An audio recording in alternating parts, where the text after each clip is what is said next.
Hello, and welcome back to Dungeons & Dragons Basics from Dice to Roleplay.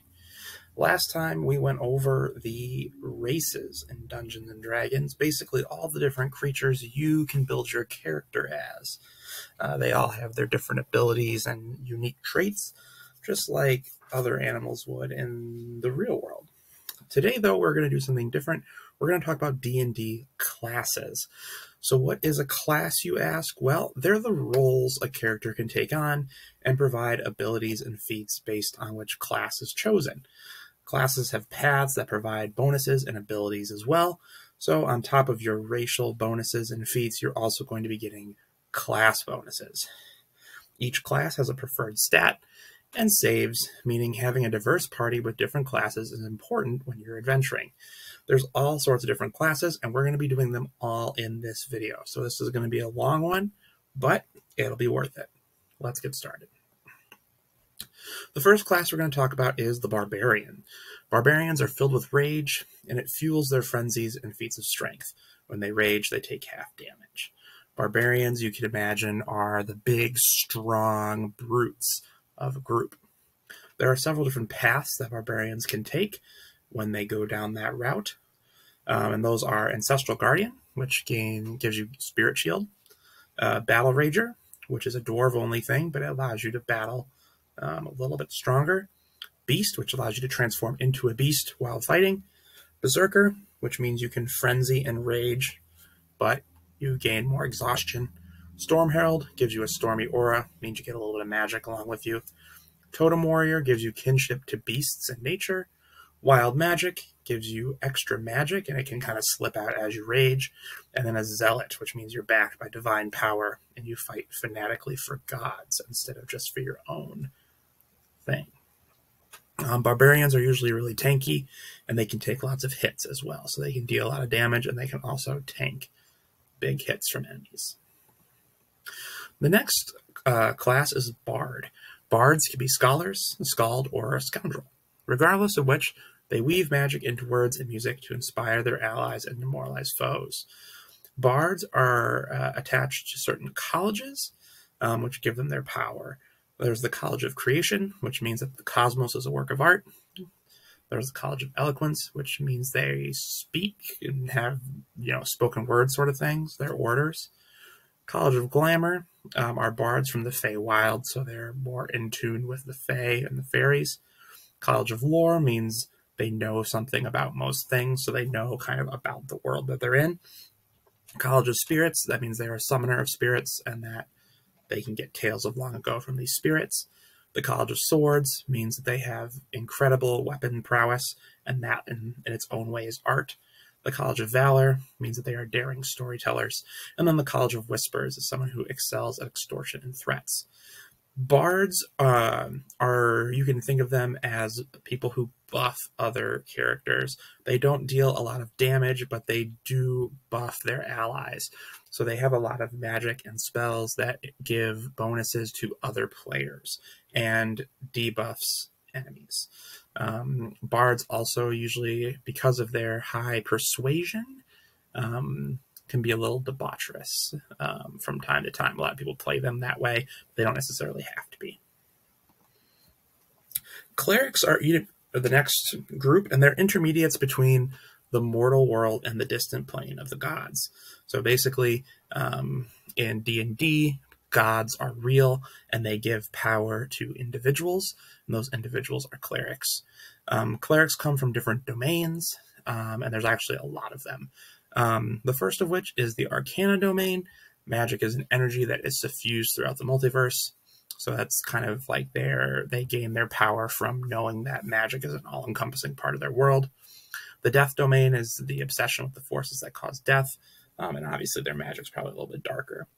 The Forge domain are artisans that work with metal and stone. Those are definitely more like dwarves, but other people can have the Forge domain as well. The Grave domain, watch the line between life and death. Knowledge domain, value learning and understanding. You can think of them as like cleric monks, like the kind of in the Middle Ages who would like spend their time rewriting books. The Life domain focuses on the vibrant and positive energy of life, so they're cheerful, upbeat, and their magic is bright and joyous.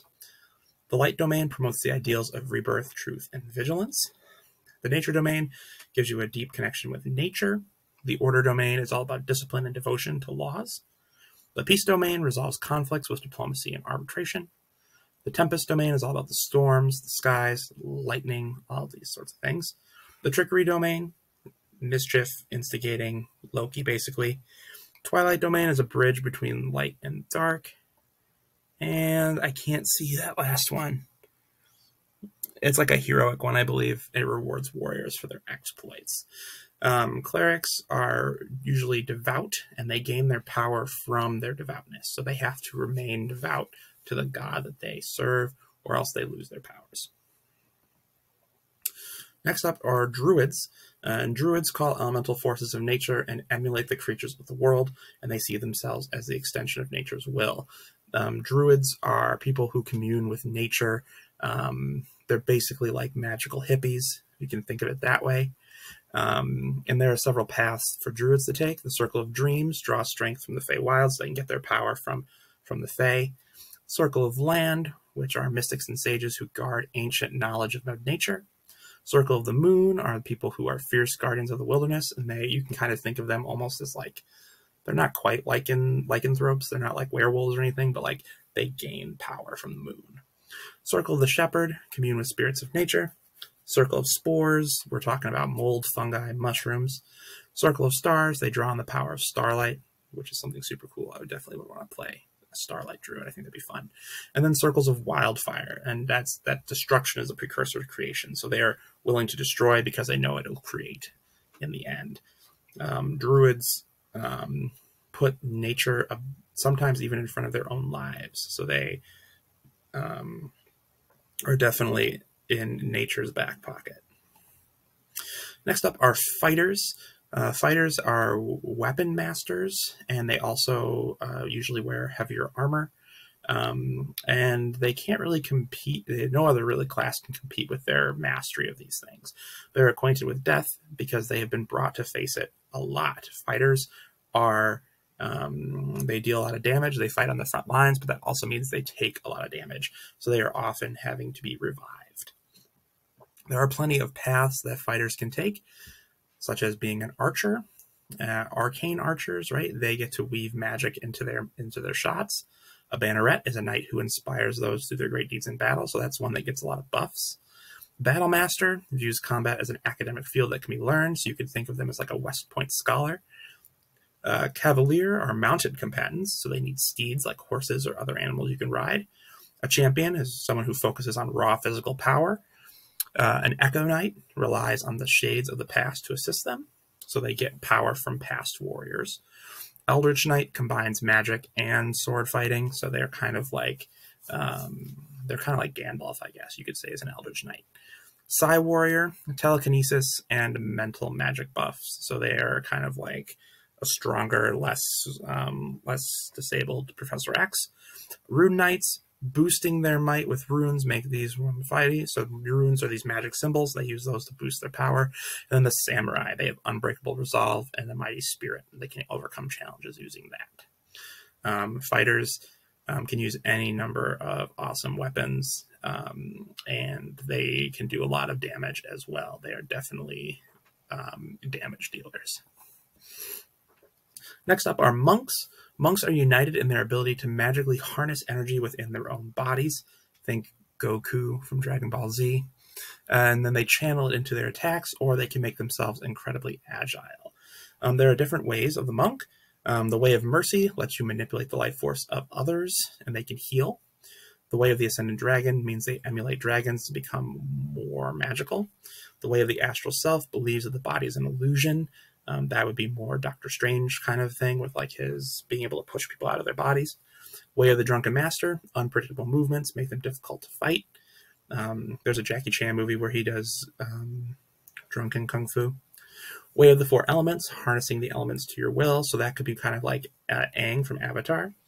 Way of the Kensei, weapons training and belief in your weapons, so these are like Shaolin monks who train with weapons. Way of the Long Death, they obsess with the mechanics of death. They have the ability actually to suck the life force out of others and then give themselves hit points. Way of the Open Hand, which is more martial arts. Way of the Shadow, they value stealth and subterfuge, so those are kind of like assassins or ninjas. And then the Way of the Sun Soul, which is to channel your life energy into lightning bolts, so you can literally take your life force and turn it into lightning, which is super cool. Monks, exactly how you think. They're usually pretty, not necessarily pious, but they're definitely more chill than fighters or barbarians are. They live a very basic lifestyle. Paladins are also a class that swear their oath to a god, spirit, or great power in the Feywild. So they also gain their power from what they call a patron. Their oath is a powerful bond, and that gives them their power. So once again, they have to follow their patron, and if they don't, they lose their abilities. There are different oaths that paladins can take. The Oath of the Ancient gives you cast your lot with the side of cosmic light. The Oath of Conquest is to seek glory and subjugate enemies. Oath of the Crown is to be sworn to the ideals of civilization or a particular civilization. Oath of Devotion is bound to justice, virtue, and order. The Oath of Glory is to achieve glory through heroism and good deeds. That's kind of like the Vikings. Oath of Redemption is a holy warrior who uses violence as a last resort, so these ones are a little bit more pacifist. Oath of Vengeance, you punish those who commit great sins. Oath of the Watchers, you protect mortals from other worlds and planes, so you're fighting against extraplanar beings here. And then Oath Breaker, those of you who, this is someone who has maybe broken an oath and then gains a new one to seek a darker ambition. Paladins are generally good. It's really hard to find a bad paladin. Rangers are definitely more, they have like more options to them. They roam in the distant terrors of the wild, and they survive and watch to keep the peace. They are familiar with both weapons and magic, so they do have some more diversity to their builds. There are different ranger guilds because rangers are often in like organizations that protect things. So they've got Beastmaster, which is someone who can make relationships with all different types of species and beasts. Drake Warden, which means they hang out with like a little dragon. Fey Wanderer gives them a magical mystique, and they gain more magic from the Fey. Gloomstalker makes the dark your home, so imagine someone who thrives in the darkness. Horizon Walker seeks to defend the world from other planes of existence, kind of like the paladins we talked about earlier. Hunter, you learn a specialized fighting technique to use against specific threats. Monster Slayer is someone who hunts down creatures of the night and users of grim magic, so you're talking like vampires, werewolves, really bad wizards, that kind of stuff. And then Swarm Keeper, those are people who are bonded to a swarm of nature spirits. So that's pretty cool. Like I said, Rangers have a more diverse palette of choices when it comes to fighting, and they're very good at survival. So if you're out and about roughing it, you want a ranger with you. Rogues are reliant on skill, stealth, and their foes' vulnerabilities to gain the upper hand, and rogues are versatile and resourceful. Rogues are assassins generally, but they don't have to be. They can also be thieves and tricksters. There are tons of rogue archetypes like Arcane Trickster, where they use magic to enhance their abilities. Assassins, which focus on killing. The Inquisitive, which is where you excel at solving mysteries and finding secrets, so that could be like Sherlock Holmes. Mastermind, which is where you focus on people and their secrets. These are more like people person rogues. So think of like the Queen Bee Mean Girl, Mastermind. Phantom, those who find a mythical connection to death become phantoms. Scouts, where they survive anywhere and embrace the wilderness. Soul Knife, use of psychic and psionic powers aid in their assassination, so they have psionic powers that aid their strength. Swashbucklers focus on the use of a blade, and you can also kind of turn that into like a pirate sort of thing. And then a thief is proficient at stealing, so more of the thief criminal version of rogue. Sorcerers, one of the more innately magical classes that you can be, carry magical birthrights given to them from powers beyond their control. So sorcerers get their magic from their lineage, not from study. They get their source from different places, like an alien influence that gives you psionic powers. cosmic forces that form an efficient plane of existence that grant you strength, draconic magic that has been mingled into your bloodline, a divine soul, which means that you have divine intervention that has granted you magical powers, shadow magic, which means dark energy has flowed through you, storm sorcery, where the elements have bestowed strength to you, and then wild magic, which is where chaos flows through you in the universe, so you're getting your power from the entropy of the universe. Remember, sorcerers gain their magic not because they choose, but because it has been given to them. So it is not a choice for them to become a sorcerer. Warlocks, however, are the opposite. They are seekers of knowledge that lie in the fabric of the universe, and they gain power from mysterious beings. So they gain their magic. They seek it out and get it. There are different patrons that can support warlocks, just kind of like about how paladins have patrons. There are the archfey, which are the great fae of legend. Celestials, which are the people, basically gods, who give you power. The Fathomless is a deep oceanic entity. So imagine like the great beasts of the ocean. Fiends are evil devils. So you can get it from like, you know, someone in a bad place. Genies can give you this strength. The Great Old One is a patron so old they have been lost to time. So think of the most old and powerful force in the universe. Hexblade is a force from a sentient magic weapon. So you could get like this magical weapon that has like a presence inside of it and they can give you power. The Undead, so a creature beyond death who's devoid of morality, gives you power. And then the Undying, someone who has seen lifetimes past and know valuable secrets. So there's lots of different ways for these warlocks to seek power. Remember the difference between a sorcerer. Sorcerers gain their power without asking. Warlocks seek their power. And then finally, there are wizards. Wizards study to gain magic. So they also seek it out, but they have to study to gain it. Warlocks, they get their power from a patron. Sorcerers are given this divine power, this magic. Wizards have to study to earn this power. There's lots of schools of wizarding. There's Abjuration, which focuses on spells that block, banish, and protect. Blade Singing, which incorporates swordplay and dance into their magic. Chronourgy is all about manipulating time. School of Conjuration makes you produce objects or creatures. School of Divination lets you see into the future. Enchantment, entrance and beguile your enemies. Evocation, you create powerful elemental effects like cold or lightning. Graviturgy allows you to manipulate gravity. Illusion allows you to dazzle and the senses and illusions and befuddle the mind of enemies. Necromancy allows you to raise the dead. Scribes are surrounded by heavy tomes and you learn ancient magic. Transmutation allows you to modify matter and energy. And then war magic, which gives you offensive and defensive magic specifically for combat. Next, we're going to talk about artificers. Artificers make magic-infused items and are inventors. Magic is a complex code, which is just waiting to be understood and controlled. So these guys are like magical tinkerers. They make magic items, and they make like the really cool, like cyberpunky magic items that you could think of. If you're thinking about fantasy, artificers are the ones who make that. You've got several different types, like the alchemist, that combine reagents to mystical effects. So they're more dealing with like potions. An armorer who creates magical armor. Artillerists make projectiles and explosions, so like magic cannons and stuff like that.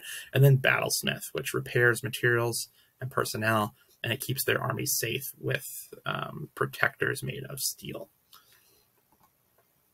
Now, finally, the last one we have here is actually one that was created specifically for Critical Role, which is a Let's Play game that goes online on the internet, and it's called the Blood Hunter. Blood Hunters are feared and misunderstood as they are driven to destroy wicked dark creatures, vampires, and they're armed with forbidden blood magic. They have tread the line between civilization and darkness. Basically, Blood Hunters are ones who gain extra power to hunt down these dark magical forces, but to do that, they gain dark magic as well. There's the Order of the Ghost Slayer, which seeks to fight the undead. the Order of the Lycan, which gain lycanthropy to control it with willpower, so they become werewolves. Order of the Mutant, they twist their own biology to modify themselves and become stronger. And then Order of the Profane Soul, where they embrace corruptible arcane knowledge, and they use that to become super powerful spellcasters. These are not official Dungeons & Dragons things, but they have been created and balanced for Dungeons & Dragons. So Wizards of the Coast, who creates the game, helped Critical Role balance this for their game. And so it is now available for those of you who want to use it. Thank you so much for learning all about the different classes in Dungeons & Dragons with me. If you want to really learn more about it, you should definitely do your own research when you're building your own character. I was only able to cover the basics of each class, but there's so much more to learn when you dive deeper. If one of them you saw or we talked about was interesting, do some research on that one. Learn what it's about and how it works. Thanks again for watching, and we'll see you next time with some more Dungeons & Dragons basics.